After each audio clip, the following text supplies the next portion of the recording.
Greetings, searchers after horror. I'm TJ Cooley, and you're listening to 3 a.m. Tales for the Witching Hour. You can find us online at 3ampodcast.com. In tonight's episode, a late-night ride through the desert leads to a downed motorcycle and an encounter with something unexplainable. This is episode number 3, and tonight's story is entitled Rubber Side Down.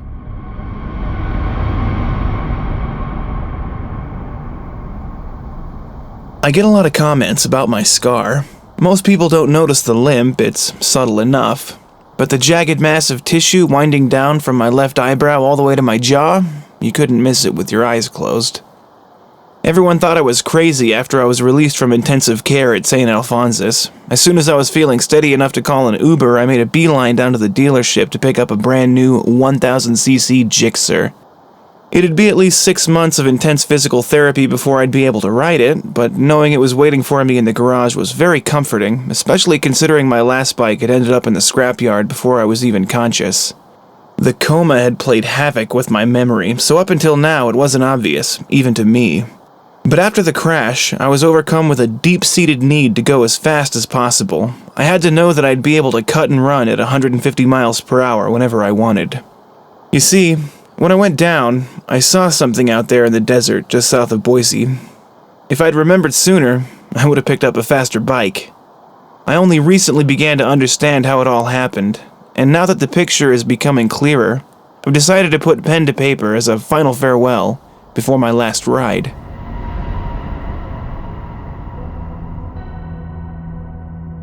The story starts maybe 10 or so years ago. I had moved to Boise and I was getting my bearings in a new place. Initially, I had planned to start a continent-spanning road trip, and the City of Trees was supposed to be the first stop on a long, soul-searching journey.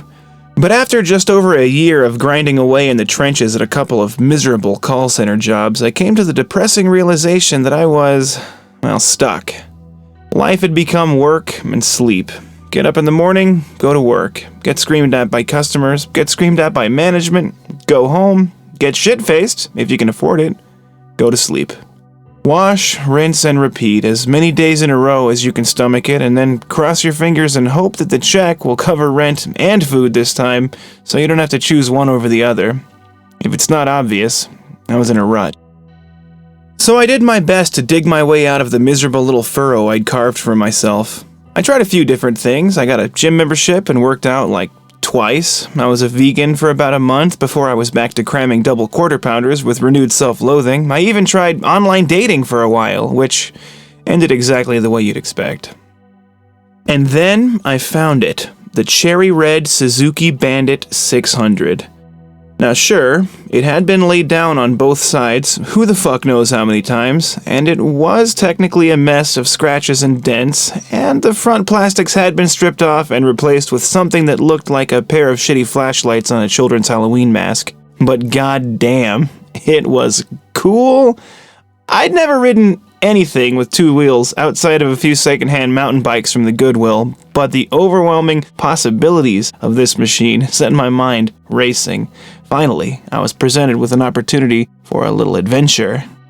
It was such a simple thing, but at 40 miles per gallon, the world was laid bare in front of me, and life's grip was loosening from around my throat. I could hop on the Bandit and zip out of town whenever I wanted. Just a few bucks in an hour or two, and I could be in any adjacent state. Head out to the ocean? Hell yeah, I could. Pop down to Vegas? Why the fuck not?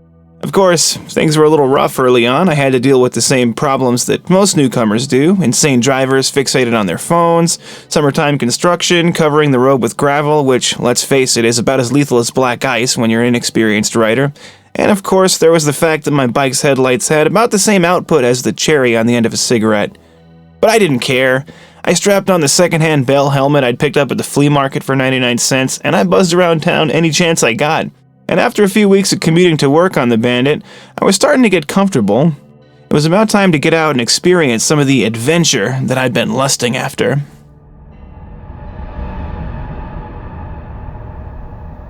It was a cool night in late August. The bugs were chirping and buzzing, and the neighborhood smelled like barbecue. People were filtering through the alleyway behind my apartment, and by the sound of it, the bar a couple blocks down the street was starting to get rowdy. I snuffed out an American Spirit and slipped on my gloves. I'd have the next 2 days off, so it was the perfect time to head out on a long ride to nowhere in particular.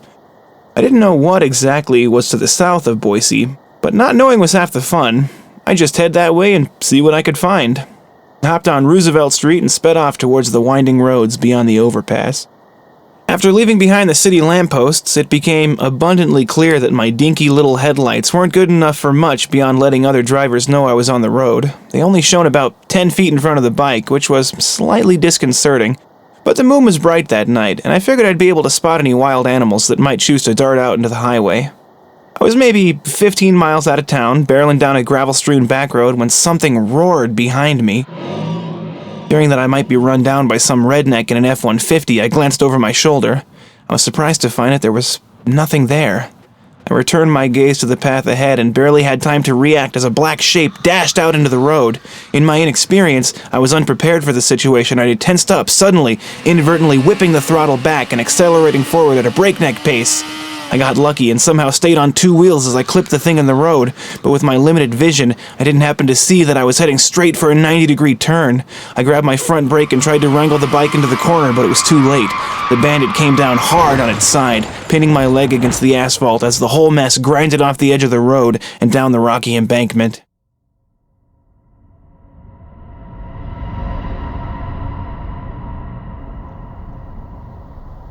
I woke up with a start.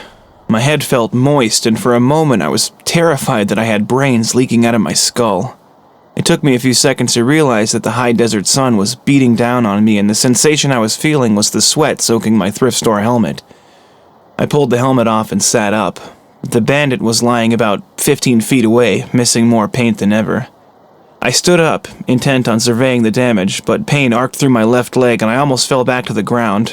I pulled up my shredded pant leg and was relieved to see that I wasn't missing any skin. However, both sides of my calf were severely bruised. I took a few deep breaths and tried again. Every step was like a knife stabbing into my leg, but nothing appeared to be broken, and I eventually made my way over to the bike. I crouched down and with a tremendous effort hefted the Bandit up onto its wheels.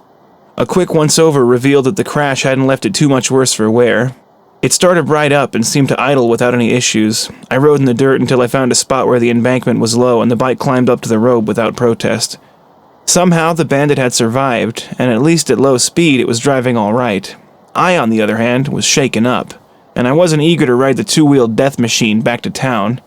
I reached into my pocket to pull out my phone and wasn't tremendously surprised to find out that it was full of broken glass and chunks of plastic.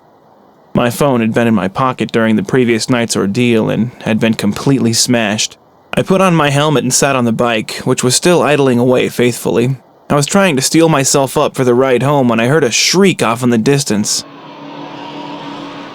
I recognized the sound from the night before.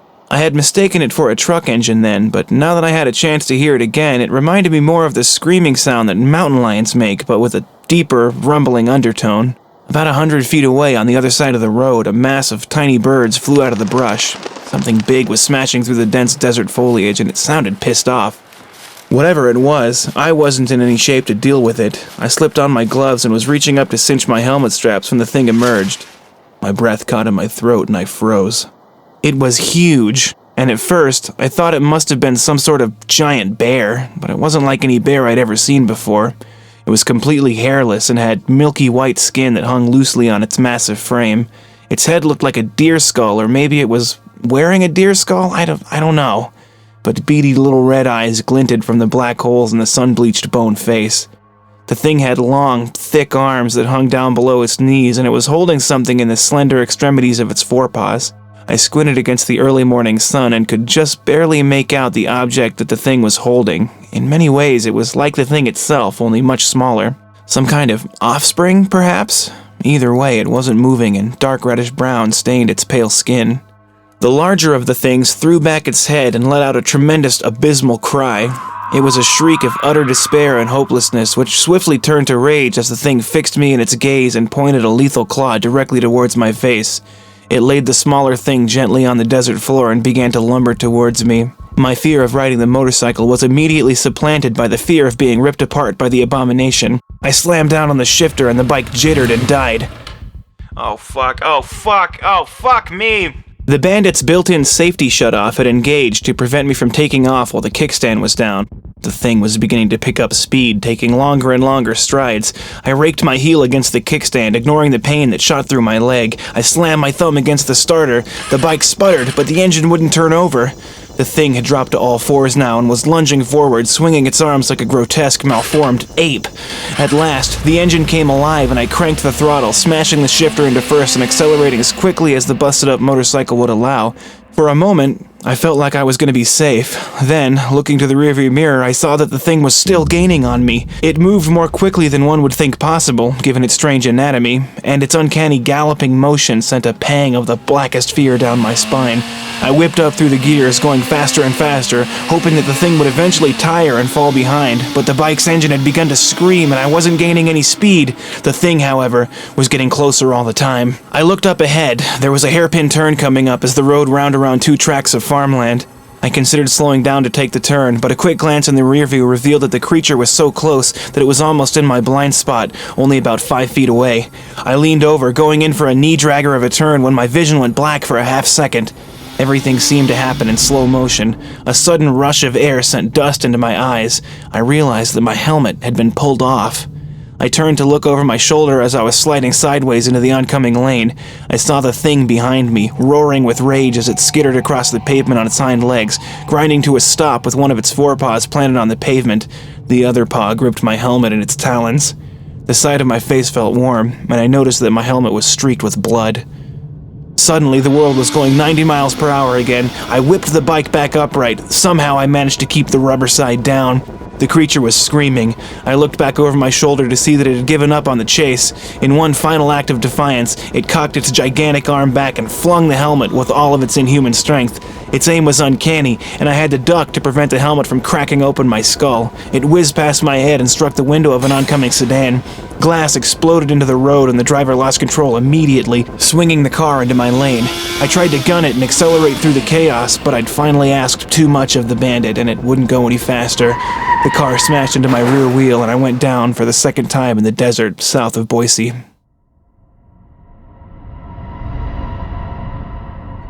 I woke up in the St. Alphonsus Regional Medical Center intensive care unit several weeks later. It took me a few days to recognize where I was, and it was a few days more before I came to terms with what had happened. There were gaping holes in my memory, and I didn't remember the creature or either of the crashes. I was more than a little pissed off that my bike was totaled, too, but I was happy to hear that the driver of the car that hit me had not been injured.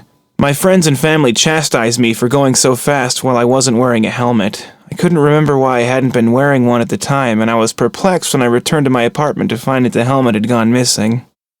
So here we are, 7 years later.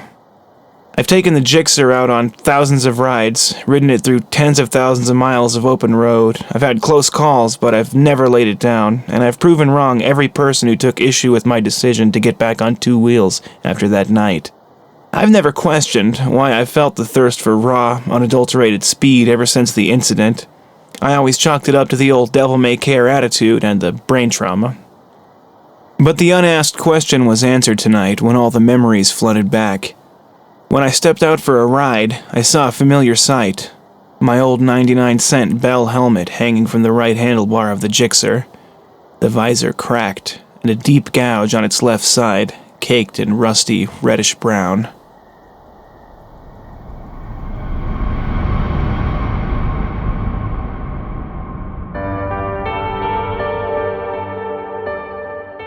This has been episode number 3 of 3 a.m. Tales for the Witching Hour.